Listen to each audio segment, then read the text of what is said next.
Good morning mga kamamush. Ito na tayo gising naman tayo kasi may kaso.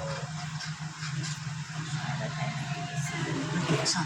Kanina pa kami nagising. Nagluto ng pagkagat. Nangarap ako ng pagkasunto ng guard. Ayun na doon, mag-ano ka na ate. Yung bunso ko inaayos ko. Ayan siya guys. Nakaluto na ako ng pagkagat. Di pa ako matulog kasi may parking pa pupunta pa ako ng palisi. Pero try ko kung makapunta. Tayo na anak kayo. Ate Kara, paugasin mo na siya dyan. Aga na kami nagigising. Always yan. Kahapon lang ako. Sarap ng tulog ko. Alas 11 mag-alas. Kung sina ako tumayo guys. Kasi parang pakiramdam ko, ang sarap ng tulog ko talaga kami, nakapahinga ako ng ano. Kasi isang linggo talaga kami. Ano? Ano daw? Oo.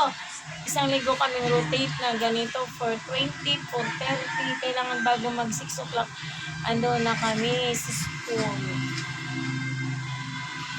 I-card-in ko pa ngayon. So, di ko alam kung pupunta ko ng palengke o hindi. Kasi may isaw pa naman ako at saka dugo. So, baka hindi naman ako pupunta ng palengke.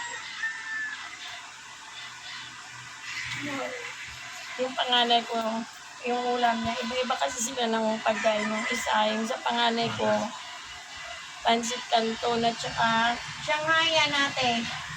Shanghai. Yung sa bunso ko naman, yung ito. Mention meat, hindi ko alam. Pinirito ko kanina. Gusto niya na yung kasi yung ano, yung parang rectangle, yung maliit lang na slice. Ayaw niya yung malaki, ayaw niya rin yung square. Basta yung maliit lang siya na slice. Pangit nga ate, kasi kailangan mo putulan. Pag pinutulan mo yan anak, maganda na siya pag pinutulan mo. Paputulan natin yan.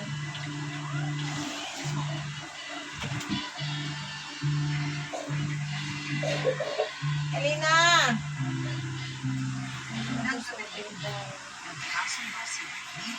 Maga pa kami, nagigising. Thank you guys.